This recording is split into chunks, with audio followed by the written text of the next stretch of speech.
नमस्कार, मैं दुर्गेंद्र चौहान। यूपी विधानसभा का बजट सत्र आज दूसरा दिन और दूसरे दिन भी सदन के अंदर गर्माहट और गहमा गहमी रही। महाकुंभ पर चर्चा को अड़े विपक्ष ने खूब हंगामा किया और लगातार विपक्ष ने सवाल उठाए। महाकुंभ में बदे इंतजामी, मरने वालों की संख्या कम बताने की बात कही और घोर बद इंतजामी का भी ठीकरा सरकार के सिर फोड़ा। योगी आदित्यनाथ इसका जवाब देने खड़े हुए तो कट टू कट उन्होंने जवाब दिया। साथ ही विपक्ष के हर सवाल पर भी सवाल उठाए। मुख्यमंत्री ने प्रयागराज के महाकुंभ में हुई भगदड़ को लेकर स्पष्ट किया कि जो लोग जिन्हें लापता बताकर 22,000 लोगों को लापता बताकर जो समाजवादी पार्टी है वो गलत सूचनाएं भ्रम फैला रही, वो लोग अपने घर पहुंच चुके हैं।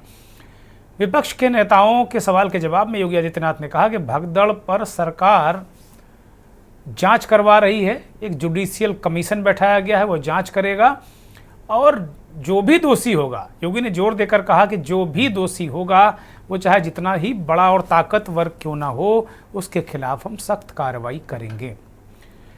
मुख्यमंत्री ने कहा कि श्रद्धालुओं ने अब तक का जो आंकड़ा है श्रद्धालुओं का, वो भी विधानसभा में मुख्यमंत्री ने पेश किया और कहा कि जब हम यहाँ चर्चा में भाग ले रहे हैं उस वक्त 56.25 करोड़ से अधिक श्रद्धालु प्रयागराज महाकुंभ में डुबकी लगा चुके हैं। जब हम सनातन धर्म, माँ गंगा, भारत या महाकुंभ के खिलाफ कोई बेबुनियाद आरोप लगाते हैं या फर्जी वीडियो बनाते हैं तो यह इन 56 करोड़ लोगों की आस्था के साथ खिलवाड़ करने जैसा है। सीएम योगी ने कहा कि यह आयोजन किसी पार्टी विशेष या संगठन द्वारा आयोजित नहीं किया गया था, ना ही ये सरकार का कार्यक्रम है। यह आयोजन समाज का कार्यक्रम है और सरकार अपनी जिम्मेदारियों को पूरा करने के लिए एक सेवक के रूप में है। यह हमारा सौभाग्य है कि हमारी सरकार को इस सदी के महाकुंभ से जुड़ने का मौका मिला। योगी आदित्यनाथ ने कहा कि तमाम झूठे अभियानों को नज़रअंदाज करते हुए देश और दुनिया ने इस आयोजन को सफल बनाया है, हिस्सा लिया और इसे सफलता की नई ऊंचाइयों तक पहुंचाया है। महाकुंभ के 7 दिन बचे हैं और आंकड़ों के मुताबिक 56 करोड़ से अधिक श्रद्धालु डुबकी लगा चुके हैं। हमारी संवेदनाएं उन सभी लोगों के साथ हैं जो 29 जनवरी को स्नान के दौरान, अमृत स्नान के दौरान भगदड़ का शिकार हुए थे और उन लोगों के साथ भी हैं जिन्होंने कुंभ के लिए यात्रा के दौरान सड़क दुर्घटनाओं में भी अपनी जान गंवाई। हमारी संवेदनाएं उनके परिजनों के साथ हैं। सरकार उनके साथ खड़ी है, सरकार उनकी हर संभव मदद करेगी, लेकिन इसका राजनीतिकरण करना कितना उचित है ये ठीक नहीं है। योगी आदित्यनाथ ने सवाल उठाया कि भाई आप शासन पर सवाल उठा सकते हो, सरकार पर सवाल उठाओ, आप विपक्ष हो, लेकिन आस्था पे क्यों सवाल उठा रहे हो? तो मंथन में यही बड़ा सवाल।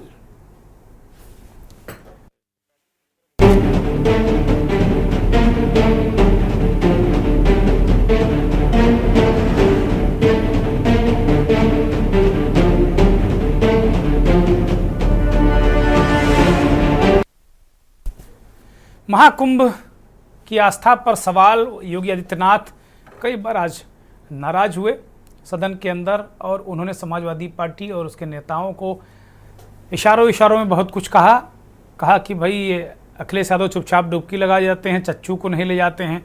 और उन्होंने अंत में ये भी कह दिया कि जब तक राहुल गांधी हैं तब तक देश में भारतीय जनता पार्टी की सरकार बनती रहेगी और उत्तर प्रदेश में अखिलेश यादव हैं तो चिंता करने की बात नहीं, भारतीय जनता पार्टी 2027 में पुनः सत्ता में आएगी। उन्होंने राहुल को पप्पू और अखिलेश को टप्पू भी कहा। तो कुल मिलाकर ये सदन जो है ये आरोप प्रत्यारोपों के साथ साथ में कुंभ की चर्चा पर टिका। कुंभ को लेकर अखिलेश यादव ने 2 दिन पहले जो बयान दिया था, योगी आदित्यनाथ ने उसका जवाब सदन में दिया। महाकुंभ कोई शब्द नहीं है, लेकिन इन्होंने क्योंकि महाआयोजन के लिए बहुत सारा पैसा निकालना था, इसलिए पैसे को बर्बादी करनी थी, इसलिए नाम भी इन्होंने महाआयोजन दिया और लोगों को गुमराह किया गया। 144 वर्ष बाद हो रहा है। किस तारीख से ये तय कर रहे हैं? हमारे हिंदू धर्म में नक्षत्र और समय 2 इम्पोर्टेंट हैं। तो जो सदियों से होता आया है, कब धरती बनी, कब हमारे स्टार्स बने, कब से प्लेनेट हैं, ये बीजेपी वालों को सब पता है। ये केवल मनमानी करते हैं। कि जो वो कहें वही थोप दो, वही स्वीकार करो। दिल्ली रेलवे घटना पर गीताराम मांझी जो केंद्रीय मंत्री, और जब हम सनातन धर्म के खिलाफ, मां गंगा के खिलाफ, भारत की आस्था के खिलाफ या महाकुंभ के खिलाफ कोई भी अनर्गल प्रलाप करते हैं, कोई झूठा वीडियो दिखाते हैं, तो इन 56 करोड़ लोगों की आस्था के साथ एक खिलवाड़ है, भारत की सनातन आस्था के साथ खिलवाड़ है। और मैं विनम्रता से कहूंगा कि आयोजन किसी पार्टी विशेष का नहीं था, किसी सरकार का नहीं था। मैं तो बार बार इस बात को कहता रहा हूं कि आयोजन समाज का है, सरकार पीछे है। सरकार सहयोग के लिए, अपने उत्तरदायित्वों का निर्वहन करने के लिए एक सेवक के रूप में हम लोग वहां पर हैं, और एक सेवक के रूप में अपने उत्तरदायित्वों का निर्वहन करने की हमारी जिम्मेदारी है, और उस निर्वहन के लिए हम लोग तत्परता के साथ अपनी जिम्मेदारियों का निर्वहन करेंगे।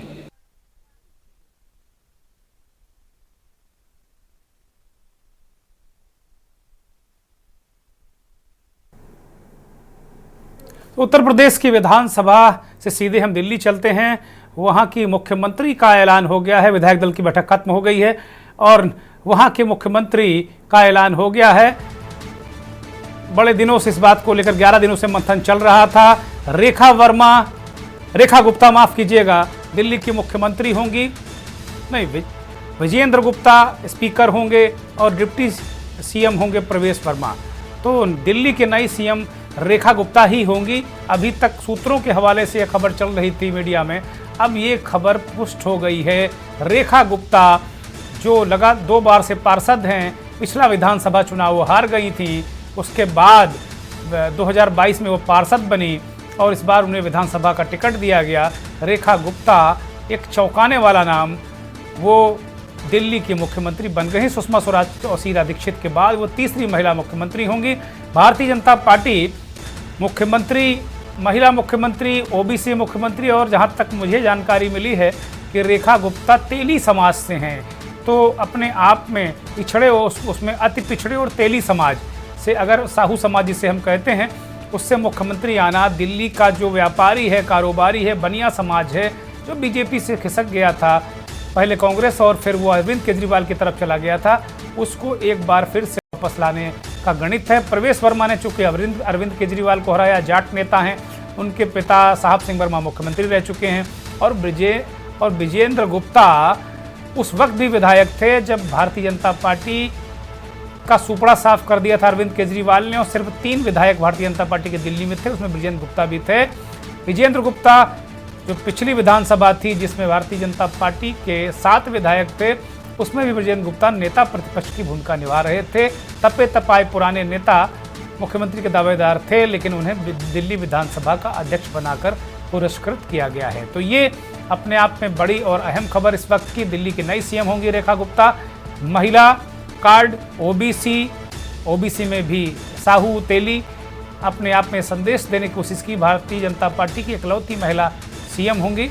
इससे कई सारे संदेश और संकेत भारतीय जनता पार्टी देना चाहती है अपने आप में। तो ये बड़ी और अहम खबर इस वक्त की, रेखा गुप्ता दिल्ली की नई मुख्यमंत्री होंगी।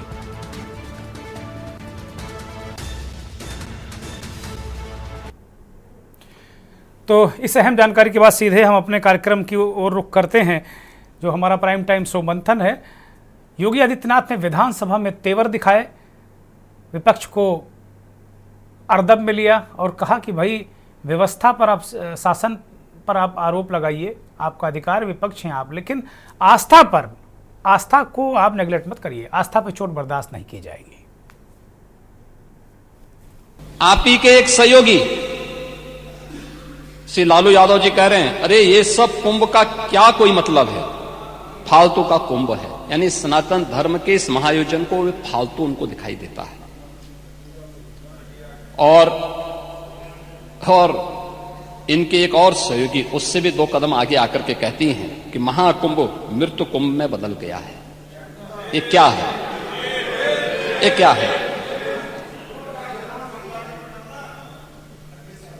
मल्लिकार्जुन खड़गे कांग्रेस के नेता अध्यक्ष कहते हैं कुंभ भगदड़ में हजारों लोग मारे गए।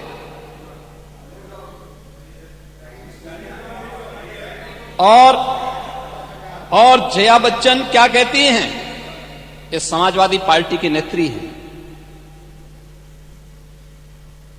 इस देश में अभी सबसे बड़ा मुद्दा महाकुंभ भगदड़ की घटना है। उन मृतकों की सही संख्या बतानी चाहिए और जनता को सफाई देनी चाहिए।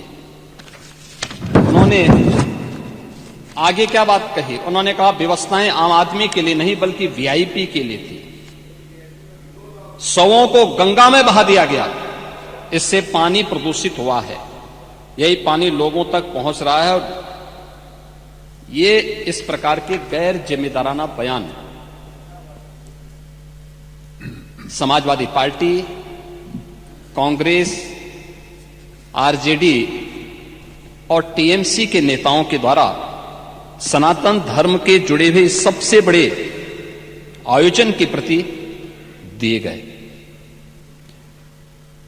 महोदय, मैं ये जानना चाहता हूं कि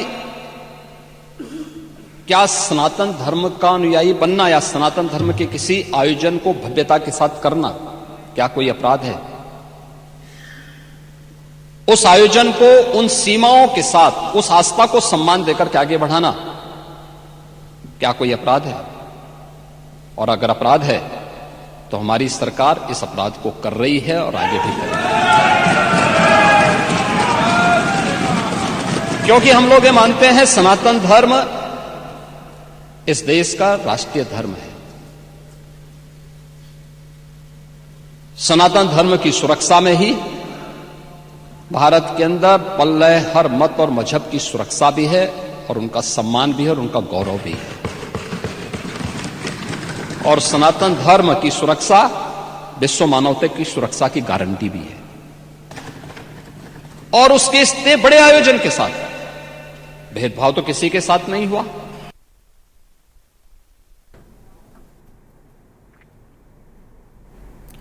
तो योगी आदित्यनाथ ने कहा कि भाई इतने बड़े आयोजन, सनातन ही राष्ट्रीय धर्म है और उसके सनातन धर्म के इस महाआयोजन में किसी के साथ कोई भेदभाव नहीं हुआ है। लेकिन आस्था पर चोट क्यों है, आस्था पर हमला क्यों है? आज मंथन में यही बड़ा सवाल।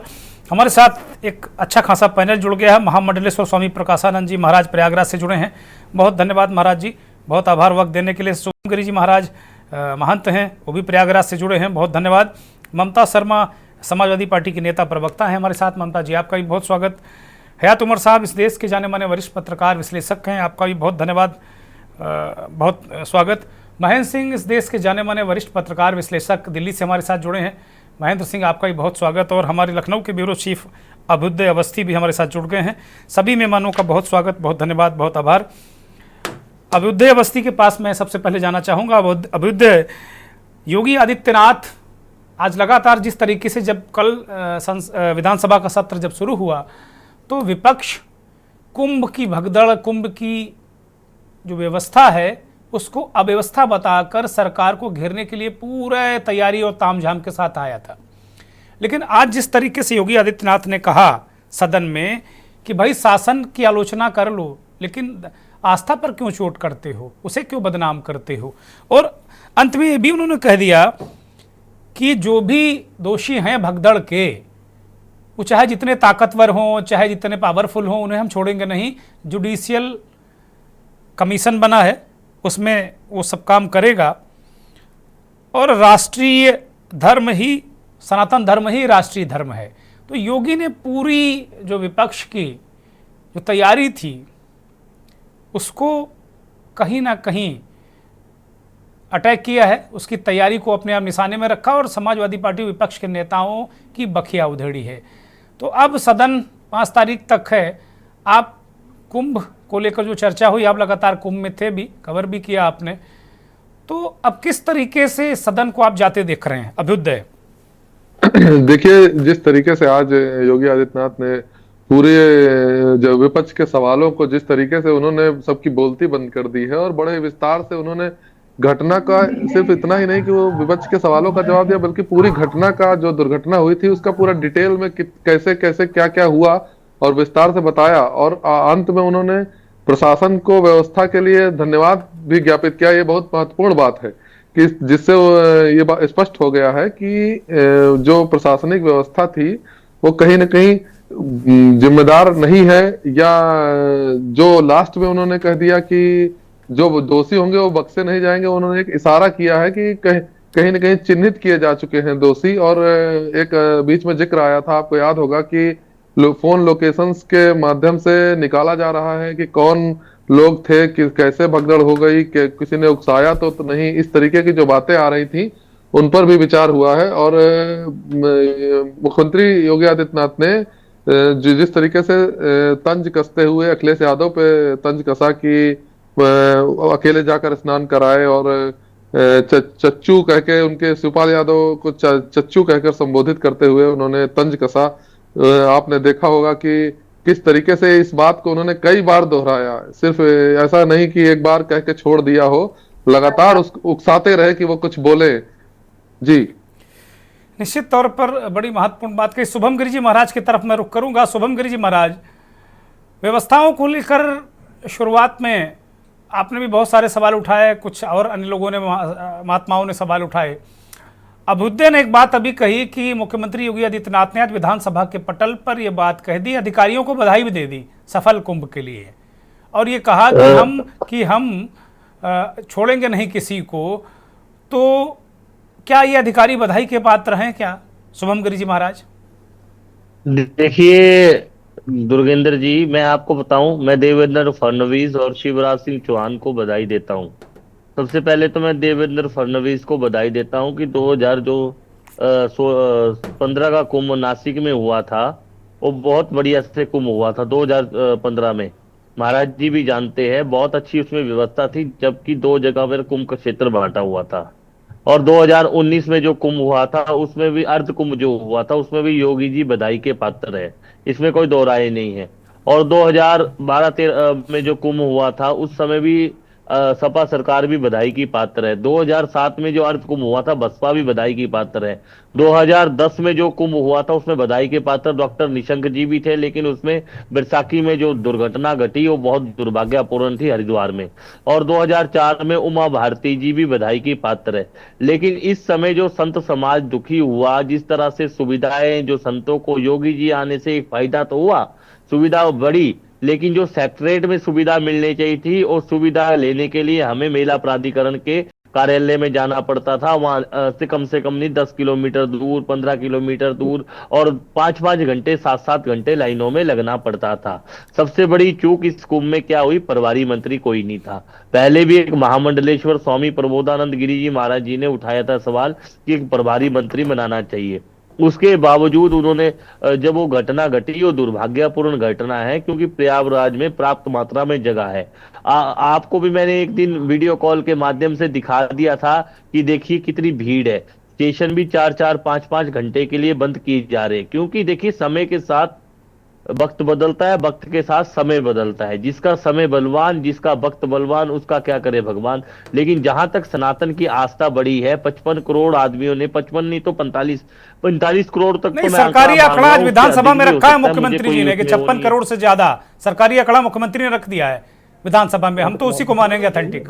जो भी रखा है वो मेरे को नहीं पता कितना रखा है। 56 करोड़ से ज्यादा। साधु संत खुश होंगे तो कुंभ खुश होगा, साधु संत अगर नाराज होंगे तो कुंभ में कोई घटना घटेगी। कल्पवासी खुश होंगे तो कुंभ खुश होगा, क्योंकि प्रयागराज एक ऐसी मात्र जगह है जहाँ प्रत्येक वर्ष माघ मेला लगता है और प्रत्येक 6 वर्षों में। और महाराज जी, मेरा सीधा प्रश्न है कि मुख्यमंत्री जी ने, जैसा कि अभी अभ्युदय मुख्यमंत्री को कवर कर रहे थे विधानसभा में, इन्होंने एक बात बताई कि मुख्यमंत्री ने अधिकारियों को बधाई भी दे दी कि भाई उन्होंने अच्छा काम किया। मेरा आपसे सवाल सिर्फ सीधा यही था कि क्या उन्होंने अच्छा काम नहीं किया? सवाल मेरा यही था सीधा। ये अच्छा काम किया तो आप भी बधाई दे दीजिए।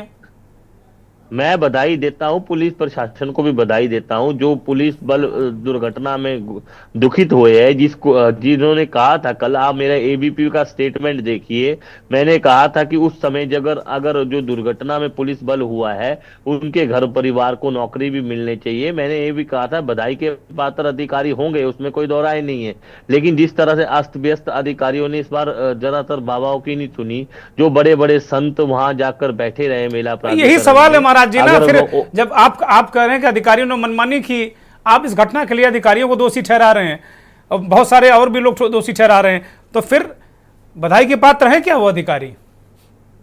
देखिए व्यवस्था तो की है, इतने लोगों की व्यवस्था करना बहुत कठिन बात है। योगी आदित्यनाथ जी की मैं आलोचना नहीं करता हूँ, संत है, लेकिन वो कुछ अगर छोटे छोटे संतों से भी उनकी परेशानी सुन लेते तो बहुत अच्छा रहता।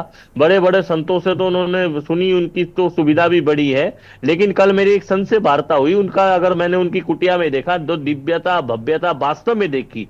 मैं उन संत का हमेशा ही विरोध करता था, लेकिन आज मैं उन संतों को सराहनीय वो करता हूँ, सराहनीय के पात्र है वो, जिन्होंने अपने कथाओं में, पंडाल में कथाएं बंद कर दी जब भगदड़ मची, लोगों को सुला रहे हैं, टॉयलेट साफ करने वाले और आपके पुलिस कर्मचारी और जितने भी व्यवस्थित लोग हैं, जितने भी है, सबको भोजन करवा रहे हैं, सबके लिए शौचालय की व्यवस्था।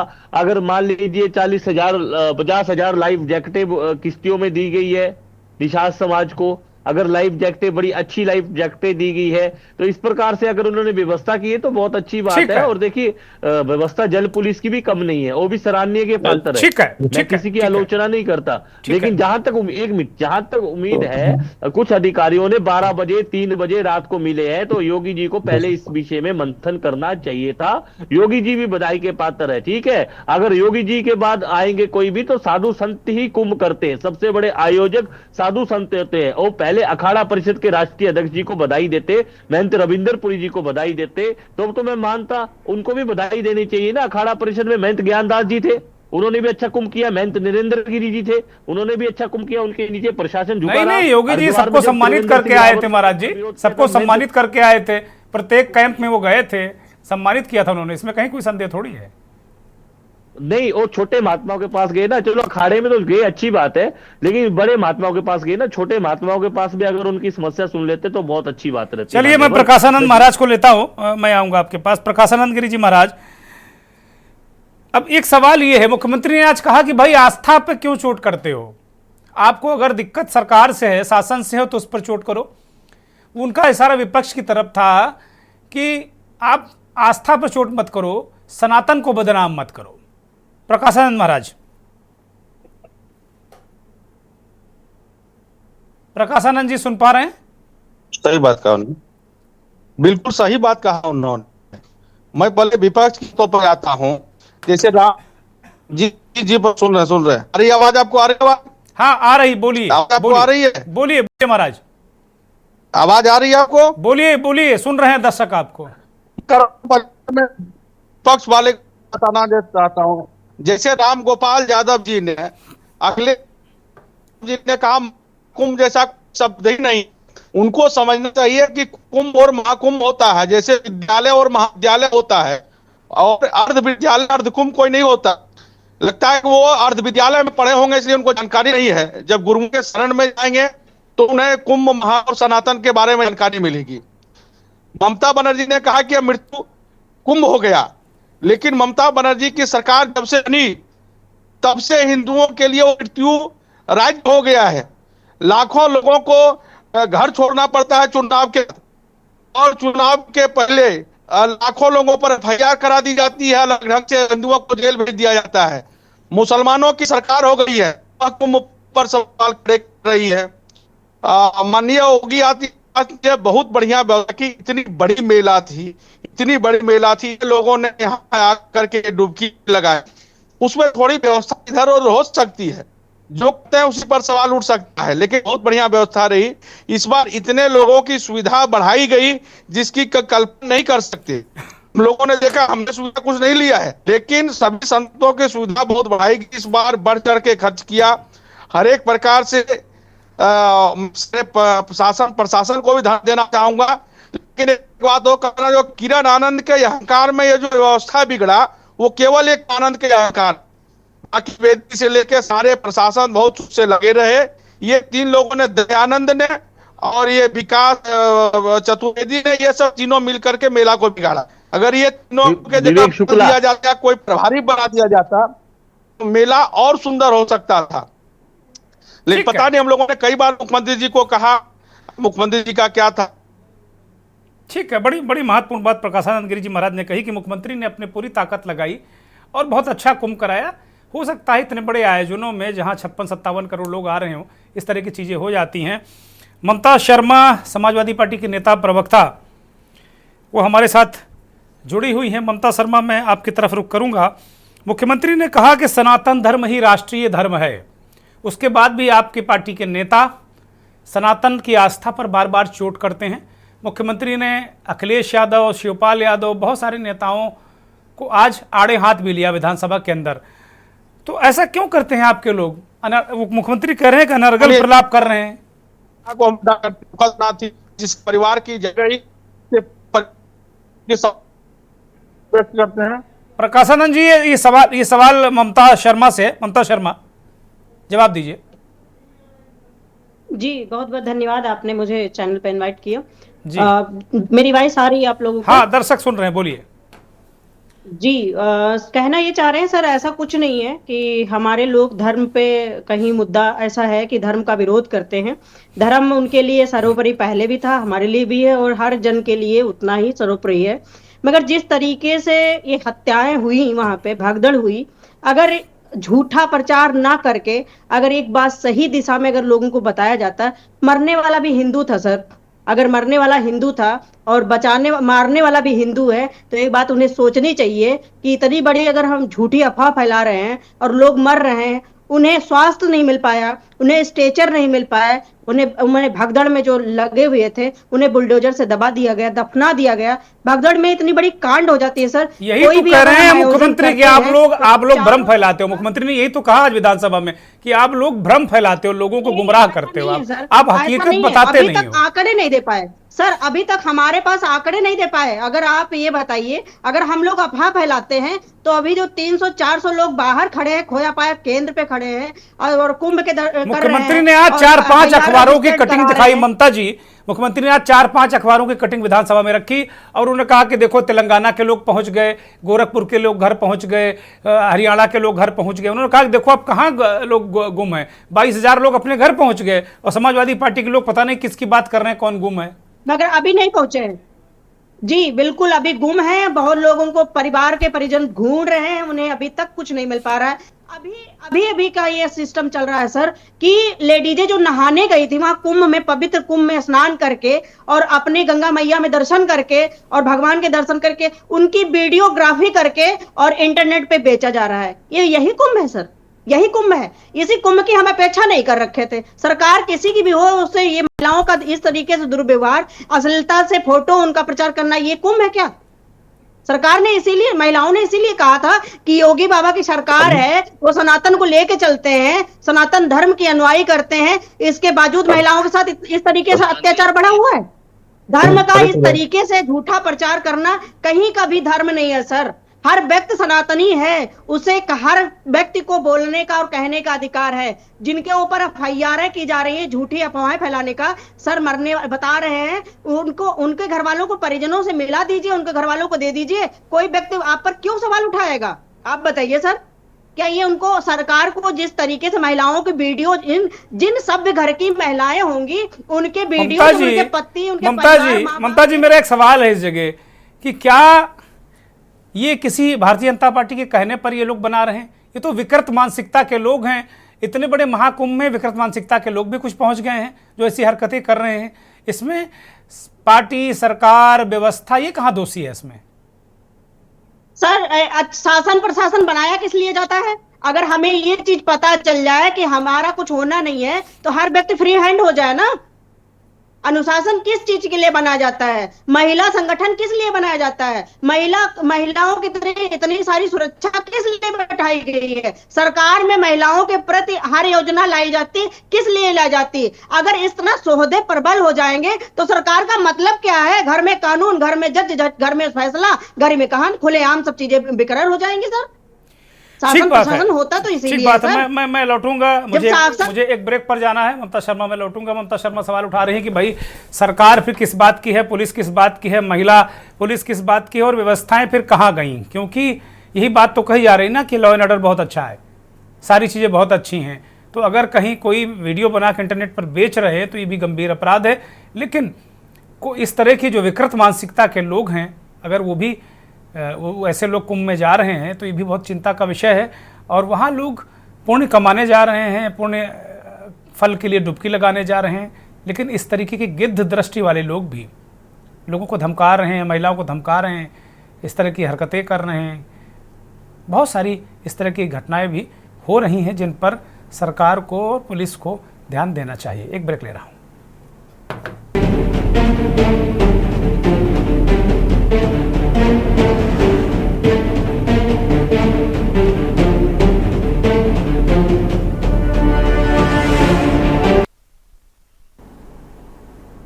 महाकुंभ की आस्था पर सवाल क्यों, आस्था पर चोट क्यों, आज इसी विषय पर हम मंथन में चर्चा कर रहे हैं। हमारे साथ मेहमानों को पहले जोड़ा है, सीधे रुख महेंद्र सिंह की तरफ करेंगे। वरिष्ठ पत्रकार हैं, विश्लेषक हैं, दिल्ली से जुड़े हैं। महेंद्र सिंह, लगातार मुख्यमंत्री योगी आदित्यनाथ हमलावर दिखे और पूरे इस बजट सत्र के दरमियान, अभी 2 ही दिन हुआ है, लेकिन आज उन्होंने कुंभ को लेकर विपक्ष को आड़े हाथ लिया और उन्होंने कहा कि ये सब भ्रम फैलाते हैं, आस्था पर चोट करते हैं, सनातन को बदनाम करते हैं। महेंद्र सिंह जी, दुर्गेन जी, कल ही खत्म दरअसल हुआ पक्ष है। और विपक्ष आलोचना और अपनी सराहना तो करते ही हैं, लेकिन जो मैं देख पा रहा हूँ एक पत्रकार की हैसियत से और तमाम धार्मिक आयोजनों को देखने के बाद कि इसमें कुछ बहुत आमूलचूल भूल हुई है, बहुत प्लानिंग के स्तर पर जो मैं देख पा रहा हूँ। जबकि सरकार के पास एक एस्टिमेटेड नंबर्स थे कि 45 करोड़ लोग आएंगे, ये सरकार विज्ञापनों में दे रही थी, एक अनुमान था। उसको देखते हुए व्यवस्थाएं उस तरीके से सोची ही नहीं गई कि प्रयागराज की कैपेसिटी कितनी है, जो हाईवेज जुड़े हुए हैं, जो एक्सप्रेसवेज जुड़े हुए हैं, जो कनेक्टिंग है प्रयागराज को, वहां क्या व्यवस्थाएं की जानी चाहिए। जैसे मेरे से अगर सजेशन लिया जाए, मैं बोलता कि आप कैंप्स बनाइए, जो भी होल्डिंग एरिया बना रहे हैं, 100 कैंप्स बनाइए जिसमें हर एक कैंप की 5 लाख की कैपेसिटी हो। वहां भंडारा लगाने वाले लोग अपने आप पहुंच जाते हैं, वहां कोई दिक्कत नहीं। वहां भंडारे लगवाइए, वहां रोकिए और इस पूरी यात्रा को 3 दिन में बांट दीजिए। और जो आप टेक्नोलॉजी का इस्तेमाल कर रहे हैं, आप उसमें थोड़ा सा पैसा लगा करके रजिस्ट्रेशन और कर देते, जिससे आपको ये पता होता कि इस दिन इतने लोग आएंगे, वो सारी व्यवस्थाएं हो जाती। आप एआई से संख्या नाप रहे हैं, गिन रहे हैं, लेकिन अगर आप अमरनाथ जी की तरह से एक आप RFID कर देते, जिससे रेडियो फ्रीक्वेंसी आइडेंटिफिकेशन का, और वो आप अनिवार्य कर देते, वो आपको कहीं और जो लोग ऑनलाइन नहीं बनवा पा रहे हैं वो कैंप में बनवा देते, जैसे अमरनाथ जी की यात्रा में होता है। आपके पास पूरे नंबर्स होते, कितने लोग आ रहे हैं, आप उन नंबर्स को कंट्रोल कर सकते थे। आप सोचिए, अगर 5 लाख कैपेसिटी के 100 कैंप्स जितनी दिशाओं में आ रहे हैं हाईवेज पे बना देते, वहां रहने खाने की फ्री व्यवस्था, तो आप ये सोचिए 5 करोड़ लोगों की हर एक दिन आप व्यवस्था कर रहे होते। आप बिल्कुल उनको लिमिटेड कर देते कि प्रयागराज में अगर 2 करोड़ लोगों को हम स्नान करवा सकते हैं तो हर रोज 2 करोड़ लोग जाएंगे, तो आप बहुत अच्छी व्यवस्था कर सकते थे। थोड़ा सा दिमाग लगाने की जरूरत थी, थोड़ा प्लानिंग करने की जरूरत थी। इन लोगों ने प्लानिंग नहीं की। जैसे होता ना कि अपने आप भगवान भरोसे ये सारी चीजें हो जाएंगी, भगवान भरोसे स्नान करने आएंगे, लेकिन आपको व्यवस्था करनी, क्योंकि आप सरकार हैं, कलयुग में तंत्र है, उस तंत्र के भरोसे लोग आते हैं कि वहां पर स्नान के लिए हमें व्यवस्था मिलेगी। हर एक आदमी अपने हिसाब से चलता है कि मुझे आज जाना, मुझे कल जाना, लेकिन अगर ये सरकार तय कर दे कि आपको आज आना है, आपको कल आना है, यानी रजिस्ट्रेशन के माध्यम से, तो कोई क्योस ही नहीं होगा, कहीं कोई क्योस नहीं होगा। आदमी पैदल आएगा, अपने निजी वाहन से आएगा, ट्रेन से आएगा, एयर से आएगा, बस से आएगा, यही रास्ते आने के। आप कैंप में रोकिए, आप 1 दिन 2 दिन उनको रोकिए, आगे बढ़ाइए, अगले कैंप में रोकिए। यात्रा को बहुत अच्छा बनाया जा सकता था, इकोनॉमी भी बढ़ती इससे। जो इकोनॉमी की बात कर रहे हैं कि 3 लाख करोड़ की जीडीपी में इजाफा होगा, मैं कह रहा हूं 10 लाख करोड़ की जीडीपी में इजाफा हो जाता अगर इसको प्लान्ड तरीके से किया जाता, लेकिन वो प्लान्ड तरीका कहीं दिखा ही नहीं। सब लोग परेशान। सब महेंद्र सिंह, 56 देशों के मैनेजमेंट एक्सपर्ट से सरकार ने, जो सरकारी अफसर हैं उन्होंने दावा किया था कि 56 देशों के मैनेजमेंट एक्सपर्ट से उन्होंने टिप्स लिए हैं इस पूरे मैनेजमेंट को करने के लिए, कुंभ को। देशों में से कुछ 10 देशों के तो यात्राएं भी की होंगी, और वो यात्राएं तो बहुत आरामदायक रही होंगी, क्योंकि कुछ सीख के नहीं आए। ना ट्रैफिक मैनेजमेंट सीखा, प्रयागराज में लगातार जाम की स्थिति बनी रही, हाईवेज 20-20 किलोमीटर तक जाम रहे। क्या यही 56 देशों से सीखा था? इन सारे अधिकारियों को तो सस्पेंड कर देना चाहिए, नौकरी से बर्खास्त कर देना चाहिए। अभी भी जाम लग रहे हैं, अभी भी दिक्कतें हैं वहां। हाँ, आपके पास काबिलियत ही नहीं है। आपको जब प्री डिसाइडेड है कि 45 करोड़ लोग आएंगे, ये अचानक नहीं हुआ, जब आपको पहले से मालूम है कि 45 करोड़ लोग आएंगे, तो आप व्यवस्थाएं 10 करोड़ की क्यों कर रहे हैं? आपको 45 करोड़ की व्यवस्थाएं करनी चाहिए। प्रयागराज की एक कैपेसिटी है, सबको मालूम है प्रयागराज की कितनी कैपेसिटी है, दिल्ली की कितने घाट हैं, कितनी कैपेसिटी है, हर एक चीज मालूम है आपको। फिर आप कैसे अंदर आने दे रहे हैं? आपने होल्डिंग एरियाज क्यों नहीं बनाए? आप वहां कैंप लगाते, वहां पर आप कीर्तन भजन की व्यवस्था करते। कभी अगर अमरनाथ जी की यात्रा पे ये अधिकारी गए हों तो उनको पता होगा कि जैसे ही आप जम्मू कश्मीर की सीमा में जाते हैं, आपको कैंप्स मिलना शुरू हो जाते हैं। वहां इलाज की व्यवस्था, वहां रहने की व्यवस्था, वहां खाने की व्यवस्था, वो सारी व्यवस्थाएं होती। आप एक कैंप में विश्राम कीजिए, फिर आगे बढ़िए, फिर जब आपका जिस दिन का डेट है उस दिन आप आगे जाइए यात्रा के लिए। ये सारी व्यवस्थाएं, और 38 किलोमीटर है, 38 किलोमीटर पैदल यात्रा है, 38 किलोमीटर। बिल्कुल, भले ही वहां 5 लाख लोग जाते हैं, लेकिन मैं मानता हूं वहां 5 लाख या 50 करोड़ व्यवस्था की बात है। उसी व्यवस्था से आप 5 लाख को भी हैंडल कर सकते हैं, उसी व्यवस्था से आप 100 करोड़ को भी हैंडल कर सकते हैं। ऐसी कोई नई बात नहीं है। जब 25-30 करोड़ की आबादी है उत्तर प्रदेश की, इतना बड़ा प्रदेश चला रहे हैं, आपके पास हाईवेज के किनारे जगह की कमी नहीं है, खेत ही खेत पड़े हुए हैं। आप 1 लाख, 2 लाख, 5 लाख, 10 लाख की व्यवस्था कर सकते हैं, क्योंकि हर रैली जब आप करते हैं तो 5 लाख, 10 लाख की व्यवस्था करते हैं। हर रैली में प्रधानमंत्री की रैली होती, तो व्यवस्थाएं पॉलिटिकल पार्टियों के लिए कोई दिक्कत नहीं है, व्यवस्थाएं सरकारी सिस्टम के लिए कोई दिक्कत नहीं। बात यह है कि प्लानिंग ही नहीं की गई। अगर ढंग से प्लान किया जाता, इतना पैसा इसमें फूका गया और इतनी कमाई होनी थी, तो मेरा मानना है कि प्रशासन पूरी तरीके से फेल रहा है। वाहवाही जरूर कर लें, एक भी तरीके से स्नान का, चाहे जो 5 जो स्नान होते हैं, रॉयल स्नान होते हैं, एक भी स्नान अगर इन्होंने ढंग से करा दिया हो, बात की बात तो छोड़ दीजिए, एक भी स्नान तो मैं मान जाऊं। बिल्कुल नहीं, सब जगह क्योस था, कोई 20 किलोमीटर पैदल जा रहा है, कोई 15 किलोमीटर पैदल अभी जा भी रहा है। महेंद्र सिंह, अभी भी 12-15 किलोमीटर से पहले आप पैदल बच ही नहीं सकते। आज भी यही स्थिति है। शुभम गिरी महाराज बताएंगे अभी की क्या स्थिति, प्रकाशानंद जी बता सकते हैं। बिल्कुल बिल्कुल, शुभम गिरी महाराज जी तो बहुत पहले से चैट के दौरान बात कर रहे थे कि अब व्यवस्थाएं ठीक नहीं है, और ये खुद दावा कर रहे थे कि अगर मुझे दिया जाए तो मैं बहुत अच्छी व्यवस्थाएं करूंगा, कह रहे थे महाराज जी। लेकिन मेरा मानना है कि निश्चित तौर पर देखिए, पीठ थपथपाने से बात आगे की सुधरती नहीं है।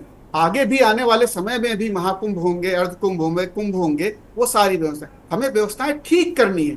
तो कई बार जैसा होता है, टीचर होता है ना, छात्र को डांटता फटकारता इसलिए नहीं है कि वो उसको बेकार करना, बर्बाद करना, अच्छा करने के लिए। तो अगर आप पूरा एनालिसिस नहीं करेंगे तो आने वाले समय में आप व्यवस्था करना पड़ेगा तब।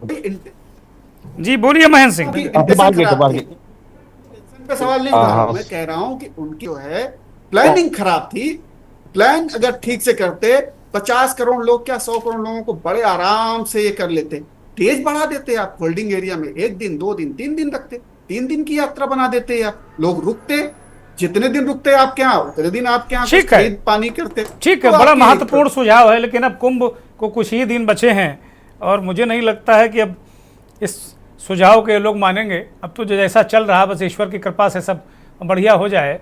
लेकिन हयात उमर साहब आपके पास आ रहे हैं। मुख्यमंत्री ने पूरे सिस्टम को, पूरी व्यवस्था को एक तरीके से विधानसभा में ये कह दिया कि नहीं, कुंभ बहुत अच्छा हुआ है, और भले ये बात कही कि उन्होंने दोषियों को छोड़ेंगे नहीं, लेकिन एक तरीके से उन कुंभ में लगे अधिकारियों की पीठ भी उन्होंने थपथपाई है। इसके अतिरिक्त उन्होंने कहा कि भाई सनातन ही राष्ट्रीय धर्म है और इसके लिए अनर्गल बातें ठीक नहीं है। आप शासन सत्ता की आलोचना कर सकते हैं, लेकिन सनातन की नहीं। हयात उमर,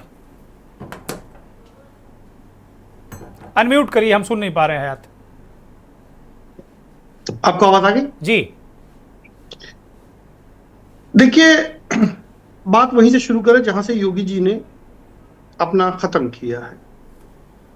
सबसे पहले योगी जी ने कहा कि सनातन की आलोचना, शासन सत्ता की आलोचना करिए और सनातन की आलोचना ना करिए। तो मुझे योगी जी बताएं या आप बताइए या जितने यहाँ लोग बैठे बताएं कि जितनी भी आलोचनाएं हुई हैं आयोजन को लेकर करके, उसमें सनातन की आलोचना कहाँ हुई है? एक दो वक्तव्यों को छोड़ दीजिएगा, दो चार पॉलिटिशियंस के वक्तव्यों को छोड़ दीजिए। इन जनरल श्रद्धालुओं ने, वहां जाने वालों ने, वहां के जो नजदीक से जो उनको कवर कर रहे हैं, जो रिपोर्ट कर रहे हैं, उन लोगों ने जितनी भी आलोचनाएं की हैं वो क्या शासन सत्ता की या प्रशासन की या सरकार की हुई है या सनातन की हुई है? नहीं, तो उनका हयात उनका इशारा पॉलिटिकल पार्टियों की तरफ था, विपक्ष की तरफ था, समाजवादी पार्टी, कांग्रेस पार्टी उसकी तरफ था। समाजवादी पार्टी या आप समझ ले, उसके अलावा सनातन में आलोचना का अपना की स्पेस है। इस्लाम में वो स्पेस नहीं है। सनातन में आलोचना का अपना की स्पेस है। यहां चारवाक भी हुए हैं, यहां राजा राम मोहन राय भी हुए हैं, यहां स्वामी दयानंद सरस्वती भी हुए हैं। सनातन में सुधार और आलोचना और आत्मावलोकन यह सनातन परंपरा का हिस्सा रही है। अब आप बताइए पहले कि आलोचना से आप क्यों कर रहे हैं? 144 साल का प्रोपेगेंडा कहां से शुरू हुआ? क्या सनातन में, किसी वेद में, किसी पुराण में, किसी उपनिषद में कुंभ पर, अर्धकुंभ पर, महाकुंभ पर 144 साल पे कोई महामंत्र दिया हुआ है कहीं पर? इतने यहां पे विद्वान लोग बैठे हुए, कोई बता दे जी। देख बात, इसका कुंभ का राजनीतिकरण किसने शुरू किया? क्या कोई ऐसा विज्ञापन, कोई ऐसा पोस्टर, कोई ऐसा बैनर दिखा सकते हैं जिसमें कुंभ के लिए इन्विटेशन या कुंभ की योजनाओं पर या कुंभ का मामला बताया गया हो और उसमें योगी जी और मोदी जी की तस्वीर ना लगी हो? तो आप कुंभ का प्रचार बीजेपी ने किया। कुंभ का प्रचार, कुंभ को किसके लिए इस्तेमाल कर रहे हैं? कुंभ को आप अपने प्रचार के लिए, कुंभ का इस्तेमाल, धर्म का इस्तेमाल, आस्था का इस्तेमाल कौन कर रहा है? अपने प्रचार के लिए कौन कर रहा है? एक बात। अब बात आ जाती है व्यवस्थाओं पर। एक तरफ आप प्रशासन की और शासन की पीठ थपथपा रहे हैं, क्लीन चिट दे रहे हैं, और दूसरी तरफ आप बात कर रहे हैं कि दोषी बख्शे नहीं जाएंगे। फिर कौन दोषी? जो ग्राउंड पर काम कर रहे थे, कांस्टेबल स्तर के पुलिस वाले दोषी, या एक दो अधिकारी, एसपी लेवल का अधिकारी दोषी, या सफाई कर्मचारी दोषी? परसों इंजीनियर, नहीं, ये भी कहा गया कि वैसे तंत्र से वो देख रहे हैं कि वो कैसे लोग, कहीं किसी ने भड़काया तो नहीं, किसी ने प्रोवोक तो नहीं किया, उनका इशारा उस हो रहा है। सुनिए, किसने स्टेशन पर किसने प्रोवोक किया था? नई दिल्ली रेलवे स्टेशन पर आप 17 कहते रहे, 17 मौतें हुई, 17 मौतें हुई है कुंभ में। आज योगी जी ने कहा 30 मौतें हुई मौनी अमावस्या पर। अभी भी कम से कम 400 से 500 लोग खोया पाया केंद्र पर भटक रहे हैं। मौनी अमावस्या खत्म हुए 15 दिन होने को आ रहे हैं। ना वो घर पहुंचे उनके परिजन, ना उनका पता लग पा रहा है, और ना ही उनके कहीं शव मिले। परसों 2 दिन पहले नेशनल ग्रीन ट्रिब्यूनल की सुनवाई थी कुंभ के मामले में, पानी की गुणवत्ता को लेकर के।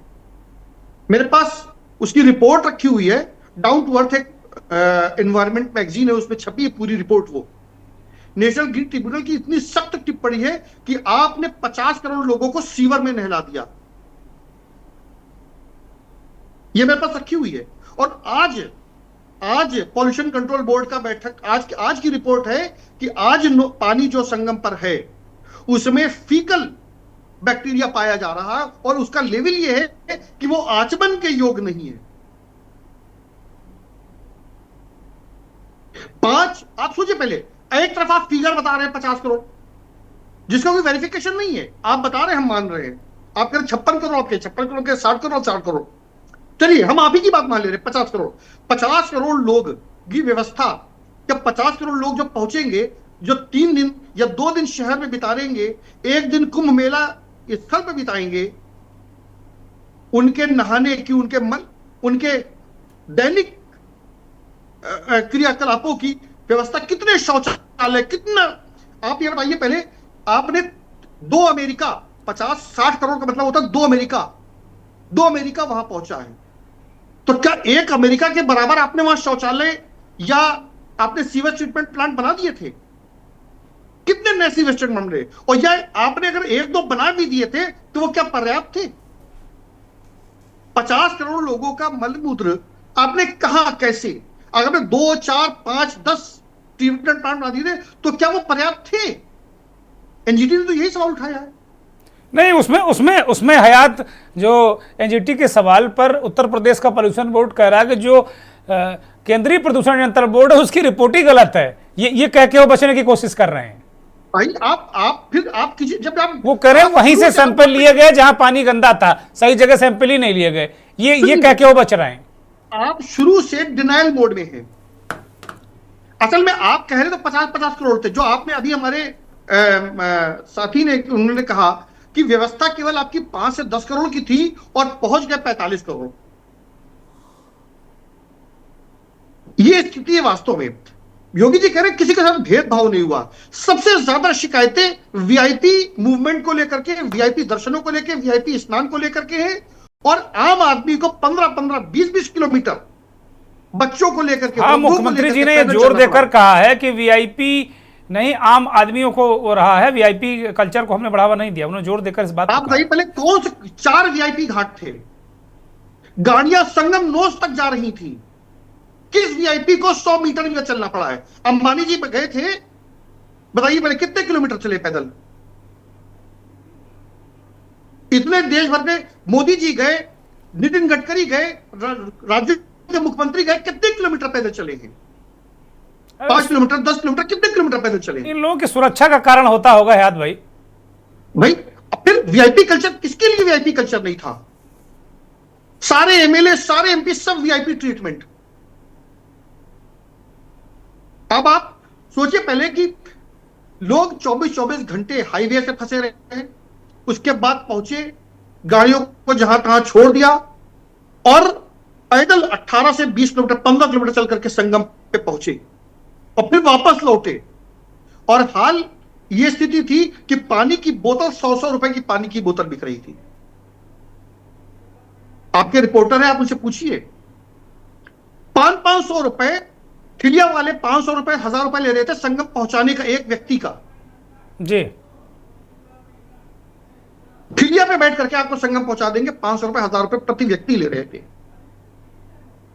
अब देखिए, हम ये मानते हैं इतने बड़े आयोजन में कुछ अव्यवस्थाएं होना स्वाभाविक है।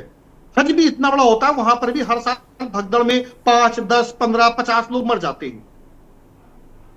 शबरीमाला पे हर बार आयोजन होता है, वहां पर श्रद्धालु पहुंचते एकदम से होता है और भगदड़ में 5-7 मौतें हो जाती हैं। इतनी बड़ी भीड़ को नियंत्रित कर पाना आसान नहीं होता है। करोड़ों की भीड़ पहुंची है। आप 50 करोड़ की बात करें, मैं तो कह रहा हूं अगर मौनी अवस्था पर अगर 1 करोड़ की भीड़ भी पहुंच गई थी, 2 करोड़ की भीड़ भी पहुंच गई थी, वो भी बहुत बड़ी संख्या होती है। 2 करोड़ भी कोई छोटी संख्या नहीं है।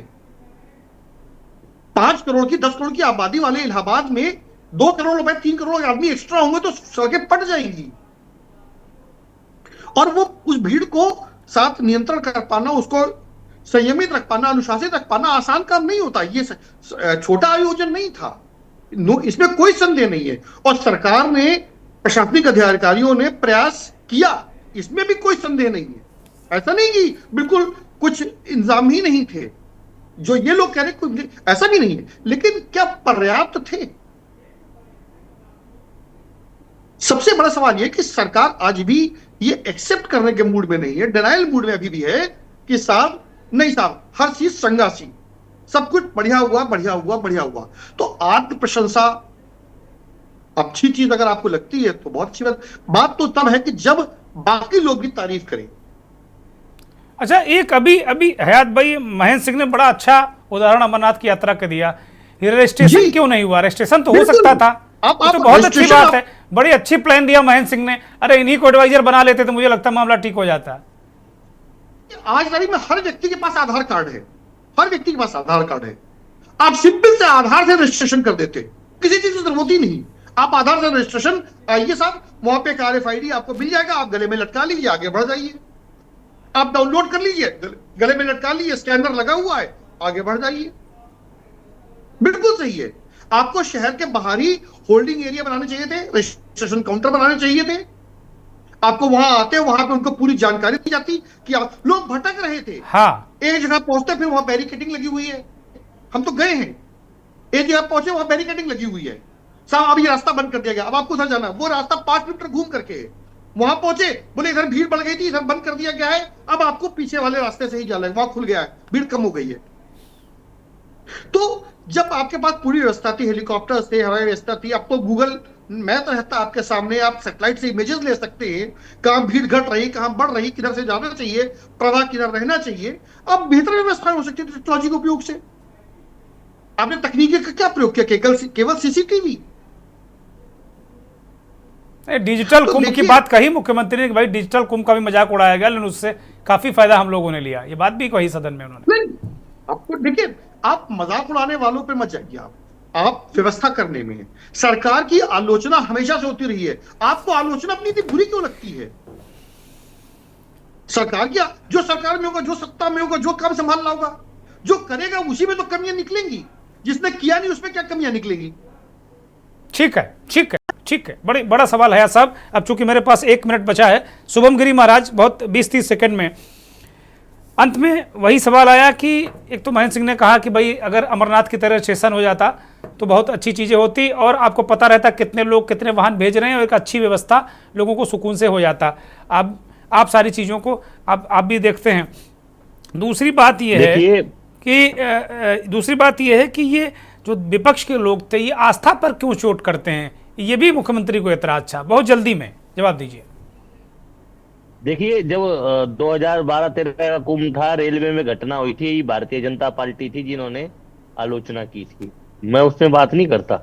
2019 का कुंभ इतना बढ़िया हुआ, मैं वास्तव में उसका सराहनीय करता हूँ। और उसमें ही पूरी के शंकराचार्य जी ने कहा था कि अर्ध कुंभ को कुंभ घोषित कर दिया। वो विद्वान व्यक्ति है, उन्होंने अमित शाह जी के सामने भी कह दिया था कि फालतू जगत गुरु मना के मत घुमाइए इस देश में। एक जगत गुरु, जब ब्रिटिश शासन था तब भी जगत गुरु के ऊपर बैन लगा था। जहां तक बात आई है, आपको मैं बता देता हूं दुर्गेंद्र जी, रजिस्ट्रेशन की बात उत्तराखंड सरकार ने भी अब कर दिया। 1 महीने VIP दर्शन बंद रहेंगे। केदारनाथ और बद्रीनाथ और गंगोत्री यमुनोत्री की स्थिति को देख के उत्तराखंड सरकार भी तो पंजीकरण करती है। तो सबसे बड़ा ट्रैक है, मैं जिस जगह का हूं, जहां मेरा जन्म हुआ, रघुनाथ जी के क्षेत्र का हूं, अमरनाथ से खतरनाक ट्रैक है श्रीखंड महादेव का, जो कुल्लू जनपद में है। वहां हिमाचल प्रदेश गवर्नमेंट और हिमाचल प्रदेश सरकार और कुल्लू का जो जिला प्रशासन है वो सारा व्यवस्था करता है, रजिस्ट्रेशन करता है। तो वहां पर जब चलना पड़ता है, आपको ग्लेशियरों में चलना पड़ता है, जब खुद टेंट लगाने पड़ते हैं, तो पता लगता है श्रीखंड महादेव जी की जो 3 दिन की यात्रा होती है। तो उस तरह से वो भी व्यवस्था करते हैं। ऐसा नहीं है, चुनौतियां तो सभी सरकारों के सामने होती है। प्रयागराज मैदान में है तो कोई ऐसी बात नहीं है, लेकिन चुनौतियां तो उत्तर प्रदेश के शासन के सामने भी होती है। उन्हें हरिद्वार का कुंभ भी करना पड़ता है उत्तर प्रदेश के शासन के साथ मिलकर। हरिद्वार में सिंचाई, हाँ जी। तो इस तरह से योगी जी को सोच विचार करना चाहिए। विपक्ष जो वक्तव्य दे रहा है, इनका काम है एक ही है, रात को एक ही हो जाएंगे सारे, सुबह सबको करेंगे। लेकिन ये बात सही है, जो दुर्घटना हुई है बहुत दुर्भाग्यपूर्ण हुई है। आप मेरे को विपक्ष का आदमी मत समझना कि मैं विपक्ष की ओर से महात्मा बोल रहा हूँ। नहीं, मैं विपक्षी महात्मा नहीं, मैं तो आपको महात्मा ही मानता हूँ आजकल ये। लेकिन दिक्कत है, जो थोड़ा सा सवाल उठाता है वो विपक्षी हो जाता है। ममता शर्मा छोटी सी टिप्पणी कि भाई आप लोग ये कब छोड़ेंगे सनातन की आलोचना निंदा करना, बहुत जल्दी में। ममता शर्मा। सनातन की कोई आलोचना नहीं करता है, हर व्यक्ति सनातन के साथ है, सनातन से जुड़े हुए हैं। और इन्होंने कहा अकेले जाके इन्होंने स्नान कर लिया, उनके बाद उनके भाई गए, परिवार के लोग गए। अब जो जिसको जितना टाइम मिलेगा, फिर समाजवादी पार्टी की तरफ से हर कार्यकर्ता जा रहा है। नेताजी की मूर्ति स्थापित है, बाकायदा भंडारे चल रहे हैं। बस सबसे बड़ी कठिन बात ये लगती है कि लश्कर भी तुम्हारा है, सरदार तुम्हारा है, तुम झूठ को सच लिख लो, अखबार तुम्हारा है, इस दौर के फरियादी जाए कहां, कानून तुम्हारा है, सरकार तुम्हारा है, दरबार तुम्हारा है, हम तो जनता कहां जाए सर। ममता जी शेरो शायरी भी बढ़िया करते हैं, बहुत शुक्रिया ममता जी, आप बड़ी अच्छी शेरो शायरी करती हैं। शुभम गिरी महाराज जल्दी से कुछ कहना चाह रहा हूँ, 5 सेकंड में जल्दी। बात की अगर हम सच भी बोलना चाहते हैं तो हमारी गर्दन उड़ाने की बात करते हैं। हम लोग धर्म के विरोध नहीं है, मरने वाला भी हमारा अपना ठीक है, हिंदुस्तानी थे, हमारा अपना। अंतिम टिप्पणी महेंद्र सिंह, छोटी सी टिप्पणी महेंद्र सिंह, 10 सेकंड की, जल्दी से। सोचनी चाहिए थी। जी बिल्कुल, दरअसल ठीक बात है, किसी की आस्था का मजाक नहीं उड़ाना चाहिए, इसमें कहीं कोई दो राय नहीं है। बहुत सारे नेता इस तरीके की बात कर रहे हैं। देखिए, किसी की भी आस्था किसी भी चीज में हो सकती, धर्म होता है इसीलिए है। तो ऐसा मत समझिए कि हर आदमी बहुत आध्यात्मिक होता है, आस्था होती है, तो नहीं मजाक उड़ाना चाहिए। व्यवस्थाओं पर बिल्कुल क्रिटिकली व्यवस्थाओं पर बात करनी चाहिए, और व्यवस्थाओं पे बिल्कुल विधानसभा में भी बात करनी चाहिए, बाहर भी बात करनी चाहिए, मेरा मानना है। और व्यवस्थाएं असफल रही हैं। बहुत धन्यवाद, बहुत धन्यवाद महेंद्र सिंह, बहुत बहुत धन्यवाद महामंडलेश्वर प्रकाशानंद गिरी जी महाराज, सोम गिरी जी महाराज, ममता शर्मा, हयात उमर, महेंद्र सिंह, बहुत बहुत धन्यवाद उन दर्शकों का जिन्होंने इस महत्वपूर्ण कार्यक्रम को देखा। व्यवस्था बहुत अच्छी थी और अच्छी हो सकती थी। बहुत सारे लोगों ने ये बातें कही आज इस चर्चा में। मुख्यमंत्री ने कहा कि आस्था पर चोट नहीं की जानी चाहिए, अच्छी बात है। आस्था पर चोट किसी की भी नहीं की जानी चाहिए, लेकिन व्यवस्था पर बात होनी चाहिए। नमस्कार।